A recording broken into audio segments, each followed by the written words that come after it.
प्यारे दोस्तों, आज हम आपको एक ऐसा वाकया सुनाने जा रहे हैं जो सुनने में भले ही छोटा लगे, लेकिन अपने अंदर बहुत बड़ा सबक छुपाए हुए है। यह कहानी है एक नेक, शरीफ और परहेजगार लड़की की, जिसका नाम था फातिमा। फातिमा एक दूर दराज इलाके में अपनी माँ के साथ रहती थी। उसके वालिद का इंतकाल हो चुका था। माँ ने फातिमा को कुरान की तालीम दिलाई, दुनियावी पढ़ाई भी करवाई और साथ ही सिलाई का काम भी सिखाया, ताकि दोनों माँ बेटी इज्जत से अपनी ज़िंदगी गुजार सकें। फातिमा बहुत मेहनती थी और उसके कुछ उसूल थे जिनसे वह कभी समझौता नहीं करती थी।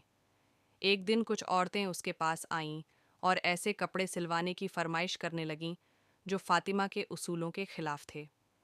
फातिमा ने बड़े अदब से मना कर दिया और कहा कि वह ऐसे कपड़े नहीं सिल सकती जिनमें बेपर्दगी हो। उन औरतों ने ज़्यादा पैसे देने की बात की, लेकिन फातिमा अपने फैसले पर कायम रही। माँ ने भी फातिमा का साथ दिया और बात वहीं ख़त्म हो गई। वक़्त गुज़रता गया। फातिमा की शादी हो गई। उसका शौहर गरीब था, लेकिन नेक और इज्जत करने वाला इंसान था। कुछ हालात ऐसे बने कि घर का खर्च चलाना मुश्किल हो गया और फातिमा को दोबारा सिलाई का काम शुरू करना पड़ा। फिर एक दिन अचानक फातिमा के साथ एक हादसा हो गया और वह इस दुनिया से रुखसत हो गई। पूरा मोहल्ला सदमे में था। हर कोई उसकी नेकी की गवाही दे रहा था। दफन के बाद एक मजबूरी के चलते उसकी कब्र खोली गई। जो मंजर देखा गया वह समझ से बाहर था।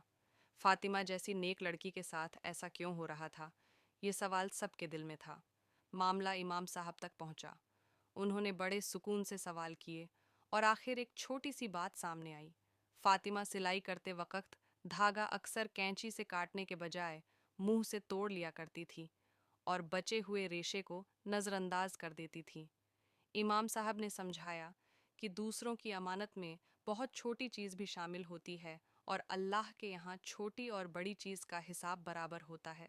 जब सब लोगों से माफ़ी मंगवाई गई और फातिमा के लिए दुआ की गई, तो अल्लाह के फजल से सब कुछ ठीक हो गया।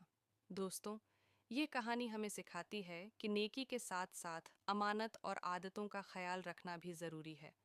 कभी कभी जो बात हमें मामूली लगती है, वही अल्लाह के यहाँ बहुत बड़ी होती है।